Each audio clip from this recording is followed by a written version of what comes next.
that because they're mainly trying to get you to call in to switch you to something, and you may or may not need that. But no, your cancer, 1 out of 3 females get cancer. 50% of males are more likely to get cancer. 50% of our bankruptcies are health related in this country. Good Lord. Gosh, that's scary stuff. 50% of them. And 75% of those had insurance. They thought they were covered. They thought if something happened to them, they got insurance. But no, Medicare does not cover all of it. You've got situations like air ambulance. If that occurs, there's still risks that come up. If you travel outside the country, another situation people experience is when they're in the emergency room and they're not admitted to the hospital, but they're not in the emergency room. If you cut your arm and you go in the emergency room, they put you stitches. That's an emergency room visit. But if you go into the emergency room because you're having heart palpitations, and they say, well, hey, just hang out here. We're gonna monitor you for a little bit. And that's called an evaluation. You're not in the emergency room. You're not admitted to the hospital. There's a lot of risk that is passed on to the member when you're being evaluated in an emergency room situation. So no. Yeah, so that's why it's good to have one, backing up here just a minute or two, having someone like you up close and personal that you can talk to instead of having it be sign up on a computer, call one of these 1-800 numbers. I mean, you can actually sit down with you face to face or call you up, on Sunday night at 7:00 and say, hey man, I need some help. Each one of these questions could basically be, why do I need Ken? And it all comes back to that. And you're right. I just feel that I get sometimes people don't want to talk to, they feel like a salesperson. But I don't look at it as a sales. I look at it as I'm trying to help someone. And I learned a long time ago that if you lead with your heart and you care about what you're doing and treat people the way you want to be treated, then everything else will fall in its place. That's right. That's right, brother. Yeah. I don't look at it as a salesman's job. I look at it as I'm helping. Yeah, that's awesome. Yeah, I think that's key. And, if that's something that you are doing and, in your profession, then you're definitely making a difference. What are some of your other strengths as a broker?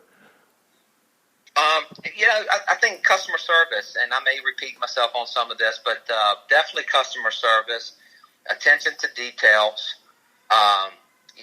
One thing I realized when I started in the insurance business is that, I can give service. I can treat people like I want to be treated. I didn't have to learn that. I also do something that's really, really simple. It's called return someone's phone call. If someone calls me, I feel like I don't go lay down and take a nap and call you back later. I call them right then. And there's a feeling I get when they say, man, I appreciate you calling me back. And I go, why? I'm thinking people must not call these people back. And, but just simply calling someone back when they have a need, because I know their anxiety's high. I know there's something that's going on that they need a question answered. And just returning someone's calls, those are just little simple things other than providing knowledge and experience. Those are things that I feel are my strength as a broker. Yeah, massive amount of expertise too. I mean, like you really know what you're doing, and that's a good feeling, to have you on your side when it comes to this. As you know, I'm broadcasting from my home today on the podcast, the Roanoke Real Estate Podcast. On the phone with me today is Ken with KC Solutions, and the baby just woke up. Ken, I don't know if you can hear him screaming in the background. No. Yeah, so we got a babysitter here for the meantime. So I had to open the door and say, hey, he's up from his nap. I think I'm going to decrease her pay by $2 an hour. All right, so I'm in real estate. I'm a licensed real estate agent here in Virginia and help a lot of people sell and find their home. What's one thing you can share with me about, me and some of the other agents listening today that are probably not aware of when someone relocates with a Medicare plan? Because a lot of people are relocating. That's one of the things, other than people turning 65, one of the things that keeps me busy is going out and meeting with people who have relocated.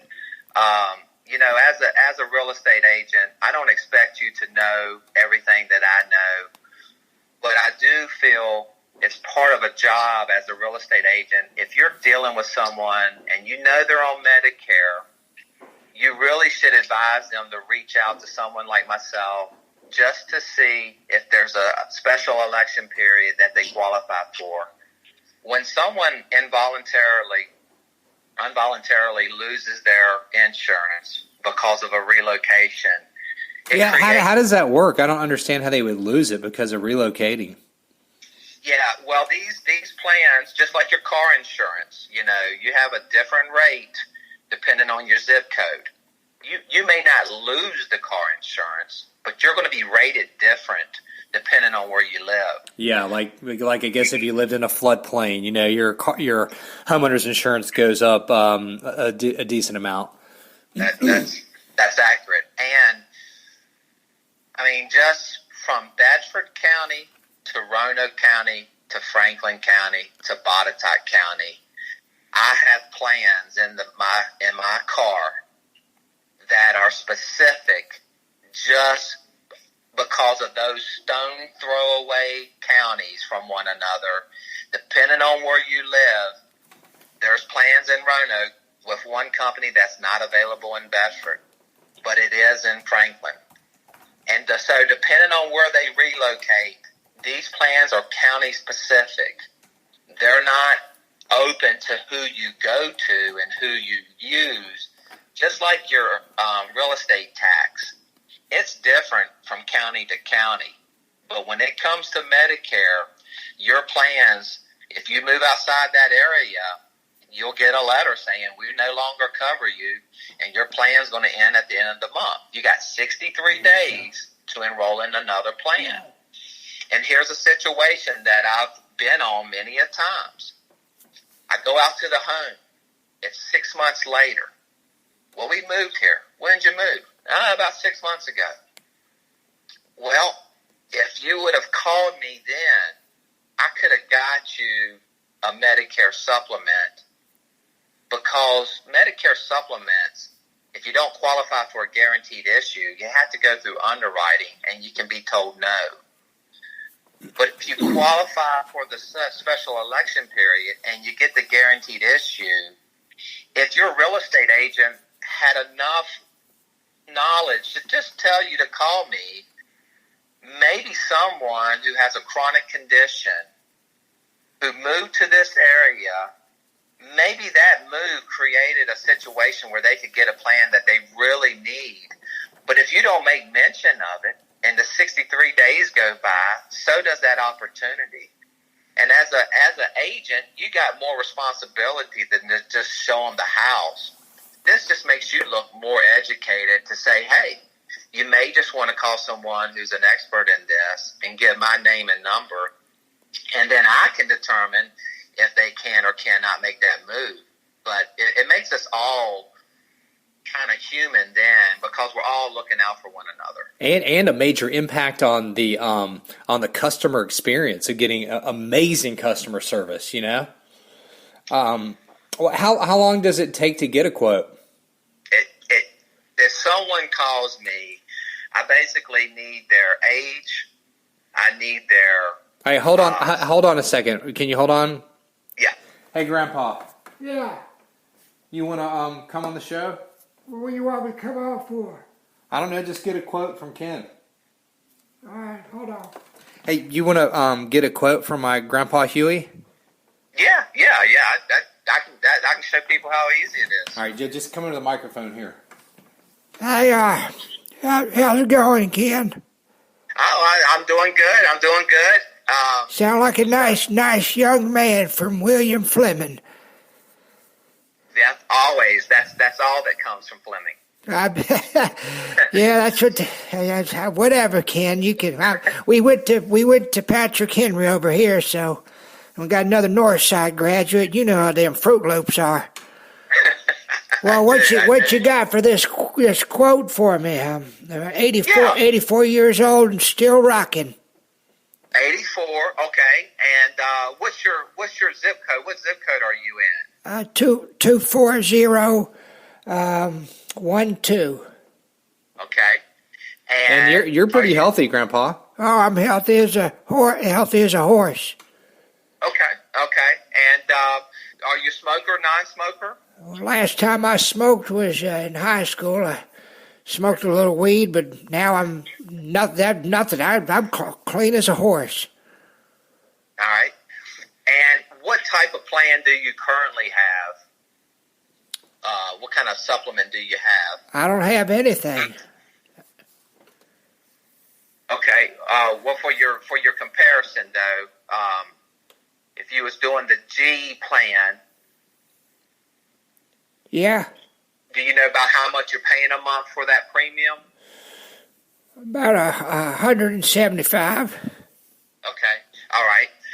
So, if you were looking at a G plan for someone who's 84 years old in this area, that's going to run about 160. The thing I like about Anthem and their Medicare supplements is you can be 84 years old, but you get the same rate as someone 75. So after 75 years of age, and not all companies do this, they don't have a rate increase. That doesn't mean that the rate can't change, but if you're 93, if you're 84, or if you're 76, you're going to get the same rate as someone who is 75. And not all companies do that, and that's a savings for you. That's not a whole lot of savings. That's about $15 a month, but I have a feeling that supplement's probably going up every year on you. Ask him about the cancer thing. It goes up a little bit. What do you think I need to get a cancer plan at 84? It all depends. It's going to be pricey at that point, and it all determines if you can qualify to. If you've had cancer in the last 5 years, I had haven't had any. Thank goodness. Yeah, cross our fingers. You're doing good. All right. If you're going to fight the cancer and you're going to want to have a lump sum payout, then yes, a cancer policy in place to go along with your meds up is probably not a bad idea. Okay. That's pretty good, Grandpa. Well, yeah, I think that's pretty good too. Yeah. And what we can do is circle back. We do have to go through some health questions. Won't get into that on the phone, but a lot of times when people call me, hey, let me ask you this: y'all take my blood? No blood's needed.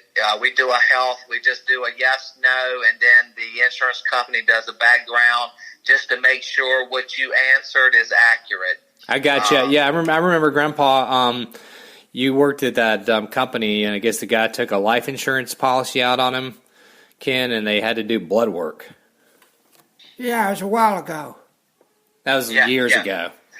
For life insurance, they will do that. But for the Medicare supplement, usually asking the health questions as well as the background, not the background check, but the medical check is what they look for. And again, when most people do a quote, they'll call me, they'll tell me their age, they'll tell me what they have, and then I can shop it around. My computer has all the plans that are available, and I can see them with their ratings, how many years experience, and the pricing, and kind of a market analysis that tells me how much they go up each year percentage-wise, which that's another important factor. Don't just be buying something because it has a price tag. There's a lot that goes into these plans that you're not aware of that I can explain when we do a needs analysis. Thanks, Ken. You're a nice guy. It sounds like definitely you could be an asset to a lot of my friends, too. Well, if I can help, I'm just a phone call away. Okay. Have a good day. All right. Thank you. You too. Hey, thanks, Grandpa. No problem. Hey, don't forget to mow the grass later.